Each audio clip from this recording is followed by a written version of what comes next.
हमारे पास एक क्वेश्चन आया है जो एसएससी सीजीएल में पूछा गया है 2022 में। और इस कंसेप्ट के ऊपर कई क्वेश्चंस आते हैं हर साल। ये टाइम एंड डिस्टेंस का है।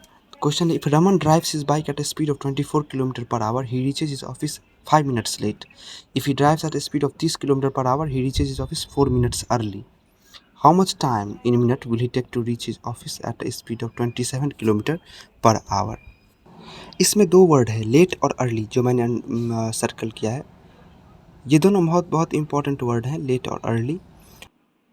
कोई अगर फिक्स्ड स्पीड के साथ कहीं जा रहा है तो वो मतलब 5 मिनट या 7 मिनट लेट पहुंचेगा, और अगर बाद में उसने अपना स्पीड चेंज किया तो फिर वो 5 मिनट जल्दी पहुंचेगा। तो इस पे केस बनते हैं, इस क्वेश्चंस पे केस बनते हैं और काफ़ी आते हैं। हर एक साल इस पे टाइम एंड डिस्टेंस पे इस क्वेश्चन पे आते हैं।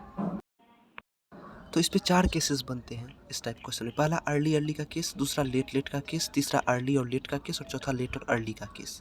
तो अर्ली अर्ली के केस में जो है टाइम माइनस होगा, लेट लेट लेट के केस में माइनस होगा, अर्ली और लेट के केस में प्लस होगा, और लेट और अर्ली के केस में भी प्लस होगा। ये टाइम प्लस होता है। ये कंसेप्ट बहुत इम्पॉर्टेंट कंसेप्ट है, और पूरा जो है वो इस प्रॉब्लम का सबसे इम्पॉर्टेंट कंसेप्ट यही है। ये 4 कॉन्सेप्ट बहुत ही इंपॉर्टेंट कॉन्सेप्ट्स हैं।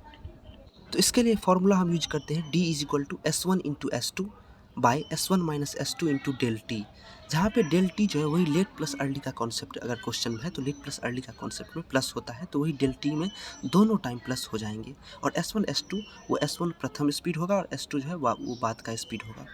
तो यहाँ पे S1 24 दिया हुआ है, S2 30 दिया हुआ है, और डेल टी जो होगा वो 5 और 4 का प्लस हो जाएगा, क्योंकि एक बार 5 मिनट लेट था, एक बार 5 मिनट अर्ली था, तो ये 5 + 4 9 हो जाएगा।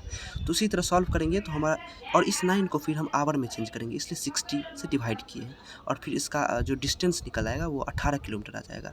अब हमारे पास स्पीड दिया हुआ है तो 27 किलोमीटर पर आवर, हमारे पास डिस्टेंस आ गया है, तो रिक्वायर्ड टाइम जो होगा वो डिस्टेंस अपॉन स्पीड होता है। तो ये हमारा आ जाएगा करीब करीब, और इसको फिर मिनट में बदलने के लिए 40 से इंटू करेंगे, तो ये जो आएगा वो आवर में आएगा। 18/27 वो आवर होगा। फिर 60 मिनट में बदलेंगे, क्योंकि क्वेश्चन में हमें मिनट पूछ रहा है, तो मिनट में बदलने के लिए फिर हम 60 से इंटू करेंगे तो 40 मिनट आंसर आ जाएगा।